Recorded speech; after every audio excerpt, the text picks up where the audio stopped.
Everybody, Vince Burke here. Welcome to my remote learning for physical education and mental health.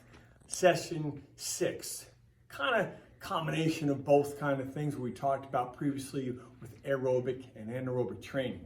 But before we get started, like always, we do a little bit of our radar zone little talk. So anyway, first things first, we have over here the 6 principles, but they're gone. There's only one left, right? So we go. Oh, what is it? Well, it doesn't really matter. I'll go here. That was terrible. Anyway, so we got attitude. Attitude, okay? And we'll come over here. And I wonder what this is. Game day. Wow. Attitude and game day. So, come on over here. Attitude and game day. Well, what does that mean? Well, first of all, game day comes in different modes of life. Sometimes it could be actually a game, sports. It could be a paper that's due. It could be a group project. It could be at the workplace, right? You're performing what that issue is for that day. Excuse me, your boss could be saying, hey, I want you to be ready to do a presentation. I want you to be able to train other kids that are coming in, maybe, whatever the game day is. But the thing is that how you accept it. So you could accept it like, well, I really don't feel comfortable doing that. Okay, but think about this. If someone approaches you and gives you a role, that's an opportunity for you to perform. Not too often, somebody of a higher is gonna put you in a position to fail because often it represents them. Now, you may have some strategies, some ideas, some worries, right? But guess what? You know, in life, you need to be vulnerable. And you need to expose yourself for failures because there's not too many people that are offered to go in a ring and perform. And there's not too many people who offer themselves to go in a ring and perform. Because I always say there's always cheap seats around, right?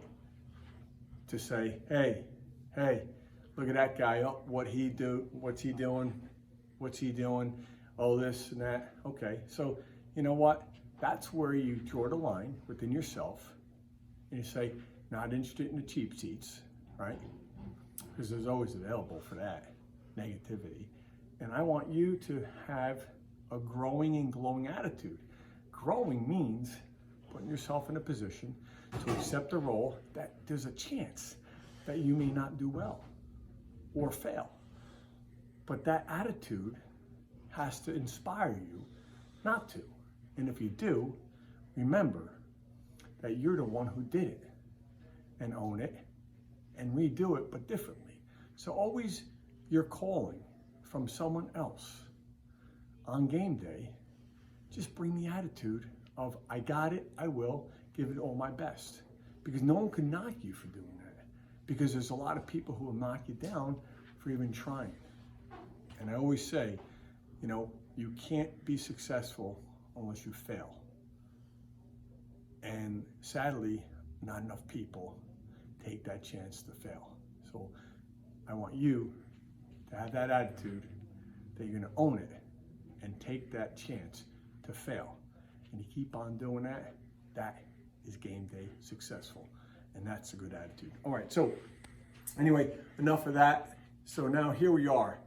The next portion of lesson 6 is about training, okay? So, you know, there's a term out there called concurrent training. You got that, Nick, there? Concurrent training. So what does that mean? Well, think of the previous lecture on aerobic training and anaerobic training. So when you think of the word concurrent, it means at the same time.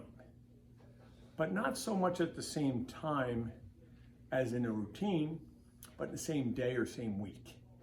So if my primary goal is aerobic, less anaerobic, then my primary role or training is going to be aerobic at a good time where your body is producing good aerobic performance. And hours later go by after consuming good meals, hydration, rest, then do your anaerobic workout, and then so on and so forth, because that's concurrent training, where you're splitting up the two systems of energy. One, the primary, is the constant, and then the other one is intervaled, if you will. Because if you think about it, very difficult to maximize one's ability in each if you're training both. So that's concurrent. Now, as far as cross training, right here. Cross training, that's really what we do. We see a lot of it. Really, that's a good system or training system for athletic ability, athletic training, athletic performance training.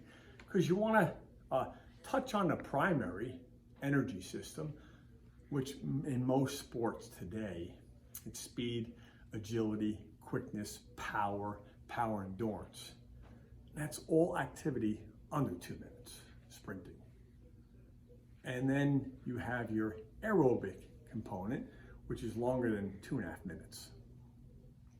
But you can cross-train that in one session. So you could do some cardio, 6 or 7 minutes, get the heart rate going, and then you can come in to the weight room and do some pull-ups, and then some benching, say, where you're doing explosive stuff, 5, 15 reps, okay? More of anaerobic exercise, and you stop. You recover, let the system kind of rejuvenate, recover, and then you hit it again, 3, 4, 5 minutes on hill running, okay? Then you come off that, okay? And then you could do 30 yards of pushing weights, and then doing farmer's walks, and stop. So now you incorporated that endurance, hill, okay, recover, and then get that power, that carry, that push for, a minute and a half, and stop. And that's cross training. And every system, cardiovascular system, and muscle endurance, and strength, will globally improve. But you're not gonna really maximize the ability of one of those energy systems if you continue to train that way. You're just gonna feel good, you're gonna feel strong, but you really won't have the lung capacity, if you will, to do for a long period of time because you're not training for that. However, if you do that kind of set each week, 2 to 3 times a week, yes, you're globally going to improve on your cross training for that specific activity. But in general, it will not make you a better long distance runner or a marathon runner. A little bit, but it's not too specific, and that's the difference. So concurrent training, it's knowing what is your primary function or goal, aerobic or anaerobic. Do that more throughout the week, and interval the other one. Cross training is interfacing, interacting with both systems in your workout. So what do? So for instance, this is totally a education video. It's not really a training video. So if we first do the cross training and we think aerobic, let's just think 3 minutes, right? So we're just marching in place, okay? And we can go wide, okay? You can do squats, squats, squats, up tall. And you can do this stuff, jump jacks a little bit. I have my shirt on, okay? You bound, side to side, fold it back, rotation. You can do that 3, 4 minutes. Breathe. And what you do is, after that aerobic activity, you rest a little bit till all your sugars, your blood, heart rate calms down. And then you wait. Now you could do a little bit of aerobic strength training. So for now, I'll just give you the chest say, okay? And legs. So we'll go nice and easy. Okay, I'm rested and I'm holding. Now give me 10 squats, right? Breathe in.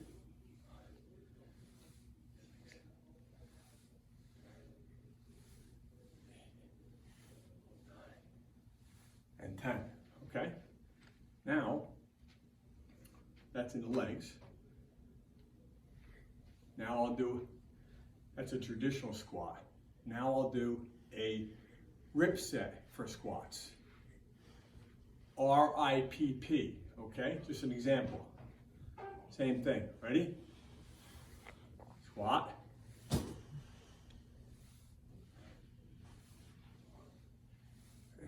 Ten, right? Now you're gonna stay down low, isometric for 10 seconds. Now pulse pump.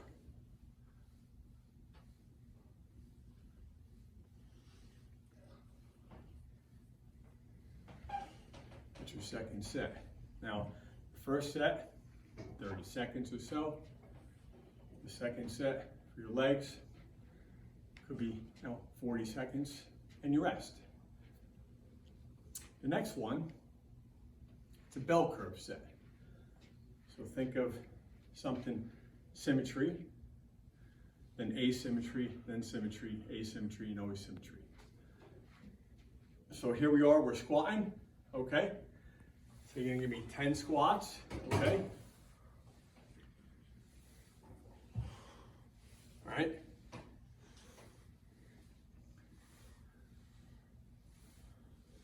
Now, in this position, okay, just be off.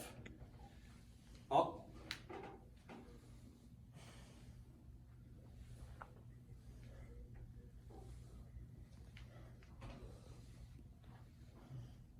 Asymmetry. Breathe in.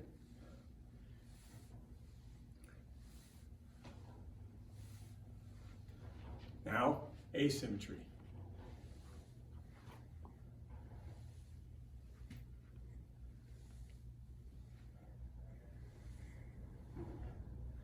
And then symmetry.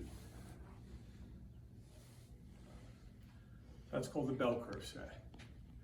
So you could do that for your anaerobic legs, all under 2 minutes. And you rest. That's key. So the next exercise you could do for your upper body, okay? So we're gonna do some push-ups. By the way, my staff, they left me here alone. So here I am, working out with you guys, dressed up like this. But it's okay, it's all good. This is called wrinkle-free shirt. So that's it, man. All right, ready? So, same thing, symmetry, just a traditional set.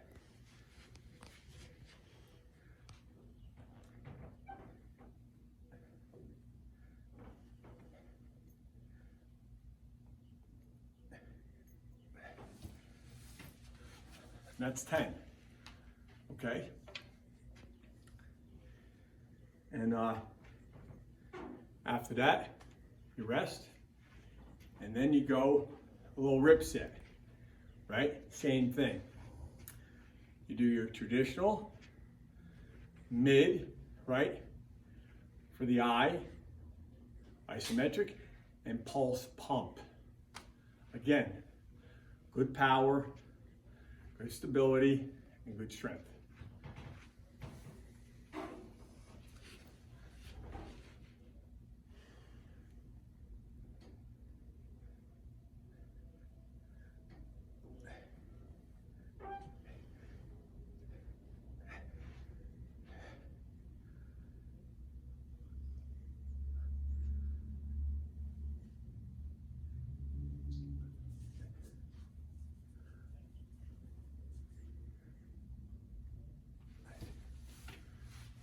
And that's your grip set. So you have the range of motion, isometric, pulse pump. Again, works different range of motion, works the eccentric a little bit, isometric. We talked about that stuff earlier in our lessons. That's key. Next one, bell curve. Same idea. Symmetry, asymmetry a little bit, symmetry, asymmetry, symmetry. Okay, so watch this.